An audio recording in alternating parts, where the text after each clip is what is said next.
ملت اسلامی، السلام علیکم ورحمۃ اللہ وبرکاتہ۔ الحمد للہ الحنان المنان الذي خلق الانسان وعلمه البيان، والصلاة والسلام على رسوله سید الانس والجان وعلى آلہ واصحابہ ذوی الخیر والاحسان، اما بعد فاعوذ باللہ من الشیطان الرجیم، بسم اللہ الرحمن الرحیم۔ ان الدین عند اللہ الاسلام، وقال اللہ تعالی فی مقام آخر، ومن يبتغ غیر الاسلام دینا فلن يقبل منہ وهو فی الآخرة من الخاسرین۔ صدق اللہ مولانا العظیم۔ بارگاہ رسالت معاب صلی اللہ تعالی علیہ وسلم میں درود پاک کا ہدیہ پیش کریں۔ اللہم صلی علی سیدنا و مولانا محمد معدن الجود والکرم وآلہ واصحابہ الکرام وابنہ الکریم وبارک وسلم صلاۃ دائمۃ سرمدا ابدا۔ عزیزان گرامی وقار، اسلامی نیا سال شروع ہو چکا ہے۔ آج پہلا دن گزرا اور وہ بہار کی موسم جس میں اہل سنت و جماعت کا یہ طرح امتیاز ہے، ہمارا ایک دستور رہا ہے، محرم کے ان دنوں میں ہم اپنے اسلاف کی قربانیوں کو یاد کرتے ہیں، اور قربانیوں کی یاد اس لیے کی جاتی ہے کہ بچوں میں قربانی دینے کا جذبہ بھی بیدار رہے۔ دنیا بزدلوں کی کہانی سناتی ہے، لیکن ہم اہل محبت الحمدللہ مجاہدین کی کہانیاں سناتے ہیں۔ ہمارے ہر بچے کو ہم کربلا کی داستان سناتے ہیں، اس لیے نہیں کہ وہ سینہ ٹھوکے، سینہ مارے، ماتم کرے اور روئے دھوئے بس اسی پر ختم کرے، نہیں۔ حسین اعظم کی داستان کربلا ہم اس لیے سناتے ہیں کہ بجھا ہوا دل بھی ہو تو وہ زندہ میدان میں آ جائے، وہ مجاہد بن جائے۔ اللہ کریم ہمارے ان اسلاف کی قربانیوں کے صدقے ہم سب کو اس دین اسلام کا مجاہد بنائے۔ میں بغیر کسی تاخیر کے آج عرض کرتا ہوں کہ ہم نے عنوان چنا تھا تاریخ اسلام اور کربلا کی حقیقت۔ انشاءاللہ العزیز کربلا تک ہم بعد میں آئیں گے، اس سے پہلے ہم شروع سے چلتے ہیں۔ دین اسلام کس کو کہتے ہیں اور اسلام ہی کیوں، اور اسلام کے متعلق جو اعتراضات لوگوں کے، کفار و مشرکین کے چھوڑے ہوئے ہیں، شکوک و شبہات ہیں، اس پر ہم تھوڑی سی بات کر لیں گے۔ اس کے بعد پھر یہ اسلام کا سفر جو چلا ہے، اس سفر کو ہم لے کر کے چلیں گے کربلا کے میدان تک انشاءاللہ العزیز۔ میں اپنے مطالعے اور اپنے علم کی روشنی میں جتنا ہو سکے حتی الامکان تاریخ کے سچائیوں کو آپ کے سامنے رکھنے کی کوشش کروں گا۔ اس کی وجہ بھی یہ ہے کہ محرم کے ان 10 روزہ مجالس کے بہانے ہماری نئی جنریشن الحمدللہ وہ تاریخ اسلام سے واقف ہو جائے۔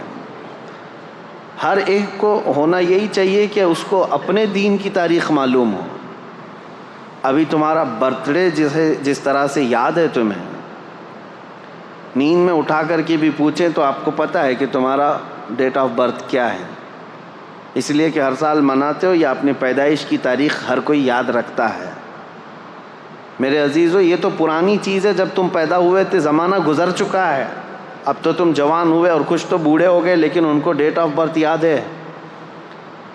اس کی وجہ یہی ہے کہ تم اپنی پرانی چیز کو یاد رکھنا چاہتے ہو، جس طرح تمہیں اپنے جنم دن یاد ہے، یہ خود کی زندگی کے بارے میں جس طرح معلوم ہے، اسلام کی نشو و نما، اس کی تاریخ ابتدا سے لے کر اب تک ہر ایک کو معلوم ہونا چاہیے، تاکہ کفار و مشرکین اور ملحدین جو اب زمانے میں آ رہے ہیں، ایتھیسٹ، ان کے چھوڑے ہوئے اعتراضات سے تمہارے دل میں شک و شبہ پیدا نہیں ہونا چاہیے۔ سب سے پہلی چیز یہ لے کر کے چلیں دل میں کہ میرا دین حق ہے، اسلام سے زیادہ سچائی کسی میں نہیں ہے، اور ظاہر سی بات ہے میں اس کو سچا دین سمجھ کر کے ہی عمل کر رہا ہوں، اور اس کے متعلق ذرا بھی شک و شبہ اپنے دل میں نہیں آنا چاہیے۔ اب رہی بات جو اعتراضات ہیں، جو شک ہے، شبہات ہے، وہ آپ کے لیے نہیں ہے جو میں بیان کر رہا ہوں، آپ کے لیے اور ہمارے لیے ایسا ہے کہ میرا رب تبارک و تعالی، ہم تو یقین رکھتے ہیں، ابھی رات کے 10 بجنے کو جا رہے ہیں، رات کے 10 بجنے کو جا رہے ہیں، تو رات باہر کیا ہوگا؟ اندھیرا ہی ہوگا، باہر کیا ہوگا؟ اندھیرا ہی ہوگا۔ سورج کے نکلنے میں ابھی کافی ٹائم باقی، ہو سکتا ہے ابھی 8-10 گھنٹے 12 گھنٹے، ابھی تقریباً 8 گھنٹے کے بعد ہو سکتا ہے سورج نکلے، لیکن بحیثیت مسلمان ہمارا عقیدہ یہ ہے کہ مولا تبارک و تعالیٰ اگر چاہے تو ابھی 1 منٹ میں نہیں 1 سیکنڈ میں سورج کو پھر سے طلوع کر سکتا ہے۔ یہ ایمان کی مضبوطی، یہ یقین کے ساتھ ہم ہیں۔ یہ عقیدہ میں آپ کے لیے نہیں بیان کر رہا ہوں، اسلام کے متعلق ان ظالم کتوں کے لیے جو ہمہ وقت اسلام کے خلاف بھونکتے رہتے ہیں، یا پھر شکوک و شبہات ڈالتے رہتے ہیں میڈیا میں بیٹھ کر کے یا پھر ہمارے ماحول میں، اور سیدھا سادہ مسلمان یہ سوچنے لگتا ہے کیا ایسا بھی ہے میرے دین میں؟ اسی لیے میرے عزیزو، ان کی جانب سے 1000 شک و شبہات آئیں، لیکن تمہارا دین حق ہے، اس پر تمہیں یقین کامل ہونا چاہیے، اس وقت تک تم مومن نہیں ہو۔ یہ تو چند ٹکے کے خریدے ہوئے لوگ ہیں جو آج سوالات کر کر کے تمہارے دلوں میں شک پیدا کرتے ہوں۔ کل کو اگر دجال تمہارے سامنے آئے اور وہ یہ کہے میں خدا ہوں، تم کہو گے نہیں تم خدا نہیں ہو سکتے، تم سے سوال کرے گا پھر خدا کون ہے؟ تم کہو گے خدا وہ ہے جو آسمان سے بارش نازل کرتا ہے، وہ کہے گا کہ ابھی میں بارش برسا کر کے دکھاتا ہوں، بارش برسائے گا۔ تمہاری دلیل تو ختم ہو گئی نا۔ تم کیا دعویٰ کیے تھے کہ اللہ وہ ہے جو آسمان سے بارش نازل کرتا ہے، فوراً اس نے بارش برسا کر کے دکھا دیا۔ ہو سکتا ہے اس کے بعد بھی تم انکار کر دو کہ نہیں میں نہیں مانتا اس چیز کو۔ پھر وہ پوچھے گا پھر خدا کس کو مانتے ہو تم؟ تم کہو گے میں خدا اس کو مانتا ہوں جو موت بھی دیتا ہے اور حیات بھی دیتا ہے۔ وہ دجال اپنے سامنے ہی ایک آدمی کو مار ڈالے گا اور پھر مرے ہوئے آدمی کو دوبارہ زندہ کر کے کھڑا کرے گا، کہا لو میں نے کر دیا۔ تمہارا دعویٰ تو یہی تھا کہ خدا وہ ہے جو زندگی دیتا ہے اور موت دیتا ہے، میں نے تو دے دیا، تمہارے آنکھوں کے سامنے دیا ہے۔ عزیزان گرامی وقار، اس سے بھی بڑی بڑی چیزیں وہ کر کے دکھائے گا۔ تو اب اس وقت تمہارا کیا ہونا چاہیے؟ یہ حدیث پاک میں میرے آقا صلی اللہ تعالیٰ علیہ وسلم نے پہلے ہی بیان فرما دیا، یہ ساری نشانیاں بتاتی۔ یہ آج چند ٹکوں کے خریدے ہوئے لوگوں کے چھوڑے ہوئے اعتراضات پر تم ڈاواں ڈول ہو جاتے ہو۔ تمہارا ایمان تو اتنا مضبوط ہونا چاہیے کہ میری آنکھوں کے سامنے بھی اگر کوئی بارش نازل کر کے دکھا دے، مرے ہوئے کو زندہ کر کے دکھا دے، تب بھی میں اس کو خدا تسلیم نہیں کر سکتا، میرا خدا تو صرف اللہ رب العالمین ہے۔ اتنا یقین رکھو کہ ظاہری حالات دیکھ کر کے تمہیں ڈاواں ڈول نہیں ہونا ہے، ورنہ ہزاروں کی تعداد میں صرف دجال کے پیچھے ہی کافر ہو جائیں گے۔ آج میں اس مضبوطی کے ساتھ تمہارے سامنے آیا ہوں کہ تمہارے دلوں میں اسلام اور تمہارے ایمان کی دولت اتنی راسخ ہو جائے، اتنی مضبوط ہو جائے کہ یہ چھوڑے ہوئے اعتراضات اور شکوک و شبہات سے تم ڈگمگ نہیں ہونا، کبھی ادھر ادھر تزلزل کے شکار نہ ہو۔ سب سے پہلی چیز، اسلام کی تاریخ پر ہم آج گفتگو کر رہے ہیں، تو اسلام ایک دین کیا ہوتا ہے؟ فطرت ہے انسان کے اندر، وہ کسی نہ کسی دین سے وابستہ ہے۔ یہ جو ایتھیسٹ اپنے آپ کو کہتے ہیں نا، ہم کسی بھی دین کو نہیں مانتے، ہم کسی بھی دین کو نہیں مانتے۔ کچھ لوگ ہیں ایتھیسٹ جن کو ہم ملحد کہتے ہیں، اور ہندی میں جو ہے ناستک کہتے ہیں، جو کسی خدا کو نہیں مانتے، کسی دھرم کو نہیں مانتے۔ میں چیلنج کے ساتھ کہتا ہوں کہ وہ ثابت کر کے دکھائے، دنیا میں جی کر کے دکھائے کہ وہ کسی بھی دین پر نہیں چلتا۔ اس کا چلنا پھرنا اٹھنا بیٹھنا کچھ نہ کچھ قوانین ایسے ہیں جو کسی نہ کسی دین سے ملتے جلتے ہیں، خود سے کچھ نہیں کرتا، کسی دین سے ہی لیا ہوا ہے۔ بس یہ ہے کہ گالیاں دیتا ہے دین کو لیکن عمل کرتا ہے۔ کوئی انسان دھرتی پر ایسا نہیں ہے جس کے دل کے اندر فطرت میں یہ نہ ہو کہ وہ کسی نہ کسی دین سے تعلق رکھتا ہے۔ دین سے تعلق رکھنا یہ انسان کی فطرت میں شامل ہے، پیدائشی ہے۔ اور سب سے پہلا دین جو اس دھرتی پر آیا ہے وہ وہی ہوگا جو پہلے انسان کے ساتھ آیا ہوگا۔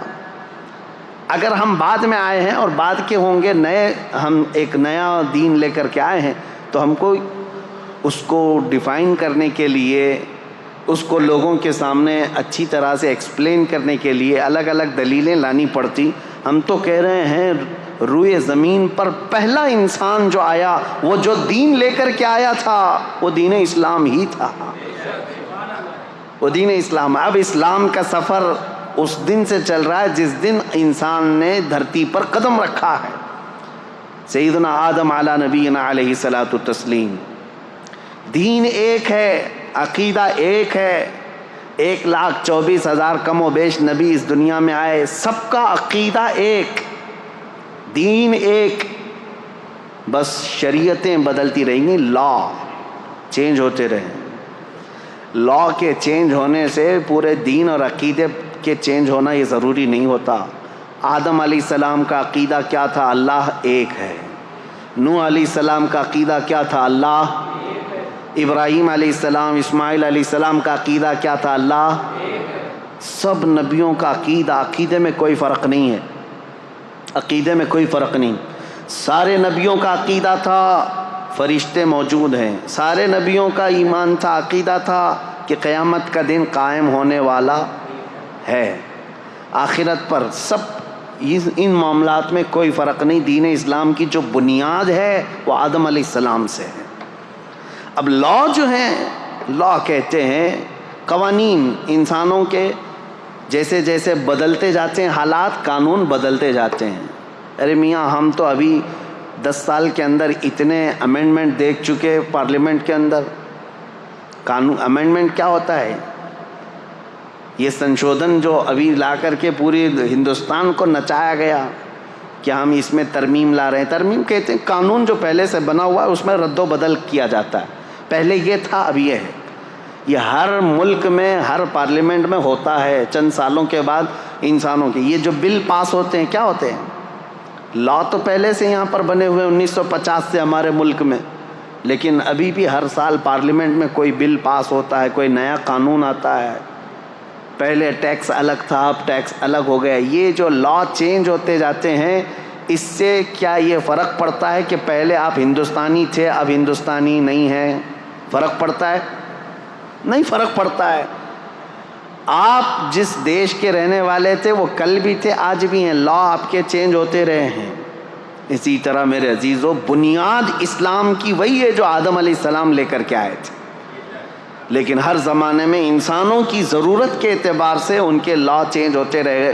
آدم علیہ السلام کی شریعت میں کچھ مسئلے الگ تھے، نوح علیہ السلام کی شریعت میں کچھ مسئلے الگ تھے، لیکن کسی بھی نبی کی شریعت میں یہ نہیں تھا کہ تم گائے کی پوجا کر سکتے ہو، تم بندر کی پوجا کر سکتے ہو۔ پھر کسی نبی کے اس میں آ گیا ہو کہ نہیں یہ فلاں کی پوجا کر سکتے ہو، نہیں، آدم علیہ السلام سے لے کر میرے نبی تک عبادت صرف اللہ رب العالمین کی، ایک خدا کی عبادت ہوتی رہی، اس میں کوئی فرق نہیں۔ تو اب میں تاریخ اسلام جو بتا رہا ہوں تو فخر سے کہو میرا دین وہی ہے جو دنیا کی شروع سے لے کر آج تک موجود ہے۔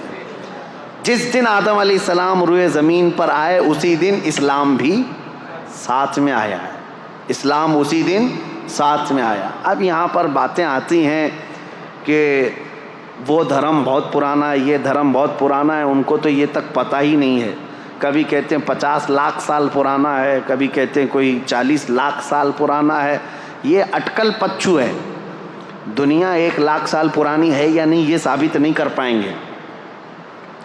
دنیا کو قائم ہوئے یعنی آدم علیہ السلام کو اس روئے زمین پر آئے ہوئے اور اب تک کتنا سال گزرا، یہ اب تک یہ بتا نہ سکیں گے کہ 1 لاکھ سال گزرے ہیں کہ 2 لاکھ، لیکن اٹکل پچو مارے جاتے ہیں کہ ہمارا جو ماننے والا عقیدہ ہے یہ 50 لاکھ پرانا ہے۔